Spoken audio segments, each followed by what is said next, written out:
الكيبورد هذا اشتريته من شركة مايكروسوفت عندي من سنين، كنت صراحة مرة مرتاح عليه. ولو تلاحظوا في الانتفاخ هذا من جهة التايبنج اريا، انه طبيعة اليد الرسغ يكون مايل شوية، ما يكون كذا. فلاجل تكون مرتاح في الكتابة، فمعطيك الانتفاخ هذا عشان تاخذ راحتك في الكتابة. أمانة مرة كنت مرتاح عليه. بعد سنين طويلة بدأت بعض الأزارير تخرب. حاولت فكيتها نظفتها، ما كان في فايدة للأمانة. آم، فرحت أدور على كيبورد ثاني ولقيت إنه الكيبوردات صارت عالم ثاني. بس من أهم النقاط اللي لفتتني إنه الكيبوردات مقاسات. هذا يسموه الفول سايز، أو دحين أغلب الشركات يسموه 100% كيبورد، اللي هو يكون فيه جهة الكتابة، ويكون فيه أزارير الفانكشنز، ويكون فيه الهوم والإند والبيج أب والبيج داون، ومعها الأسهم هنا، والنمبر باد أو جهة الأرقام. في أنواع تكون 80%، بحيث أنها ما يكون فيها النمبر باد، تكون الكيبوردات شوية أقصر. وفي أنواع تكون 75% تكون بس جهة الكتابة. أنا لكن انتهى بالحال إني اشتريت الكيكورن K5 ماكس. طيب هذا ميكانيكال كيبورد براون تاكتايل. يعني دحين لو جينا عند الكيبورد القديم، يعني هذا صوته عادي، لا هو مرة عالي ولا هو مرة منخفض. في أنواع اللي تكون ضغطتها صامتة ما لها أي صوت. البراون لا، يجيك شوية الصوت أعلى. في اليلو، في البلو اللي صوتها طقته عالية. وكثير دحين يحبوا الكيبورد اللي يكون مور تاكتايل، سواء في اللعب أو في وقت البثوث. الصوت هذا كذا يعطي حماس أكثر. بس أنا أمانة بحكم إني حستخدمه في المكتب، فما حبيت إني أشتري حاجة صوتها مرة مزعج.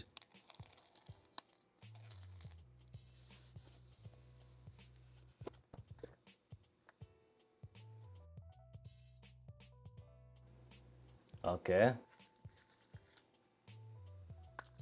هذا دحين حنقول لكم إيش هذه القطع. حتى هذه أوكي. هذه الأزارير حقت نظام ويندوز.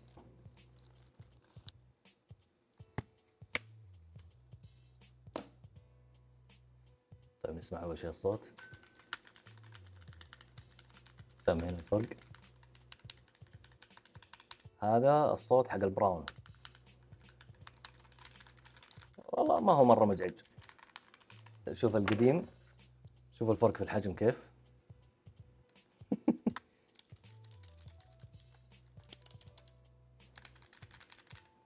طيب أول شيء نسويه إنه الأزارير هذه الكوماند والأوبشن راح نفكها.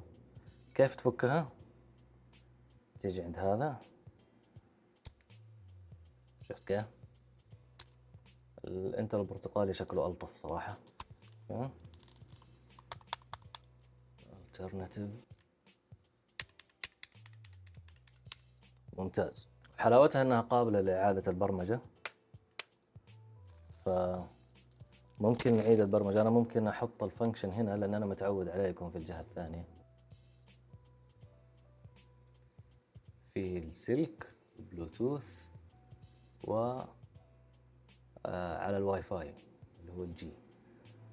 وهنا نظام ويندوز او اندرويد، وهنا ماكنتوش او اي او اس. من الخلف يمديك تحطه على اللبادات بحيث انه يكون مستقيم، او تبي ترفع رفعة صغيرة بهذا، او ترفع رفعة كبيرة بهذا. الان خفضت الاضاءة عشان نشوف الار جي بي او الباك لايت. الفانكشن مع التاب كذا يشتغل. فانكشن اس يخفض الباك لايت، هذا يرفع الاضاءة لاعلى شيء في الوضعية اللي تكون كذا متموجة.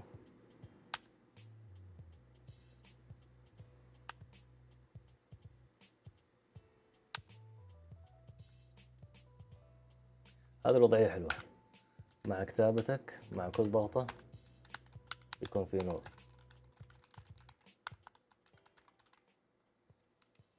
جميل. دائرة، مثلث، مربع، إكس، هذه بإمكانك تبرمجها بالشكل اللي أنت تبغاه. الأزرار نفسها لو مثلا ما عجبك مكان إزرار الويندوز هنا أو إزرار الكنترول هنا، تبغى تضغط كنترول شيفت، أنت متعود إنه يكون هنا أو تبغاه يكون هنا، ممكن إنك تبدلهم وترجع تعيد برمجة الكيبورد من موقعهم. هذا الشيء أنا مرة عجبني، لأنه أنتم عارفين كثير من محلات يعني كثير من الشركات ما يسمح لك تحمل تطبيقات من خارج النظام حقهم. هذا تروح على الموقع حقهم وخلاص يتعرف على الكيبورد وتعيد البرمجة من دون تطبيق ومن دون أي شيء. هذا الموقع اسمه launcherkeychron.com. تشبك الكيبورد على الواير ويبدأ يتعرف عليه. خلاص شوف جاب لك هو K5 Max RGB.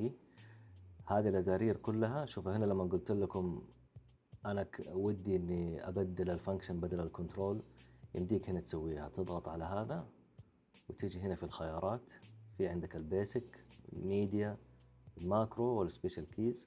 تروح عند السبيشال كيز يمديك تبدله، ويمديك هذه الأزارير اللي شفناها تونا، الدائرة والمثلث والمربع والإكس، يمديك تخلي كل واحد منهم له فانكشن معين. هنا عندك الباك لايت، أنا ودي أسوي السوليد لكن هو الديفولت على الأحمر.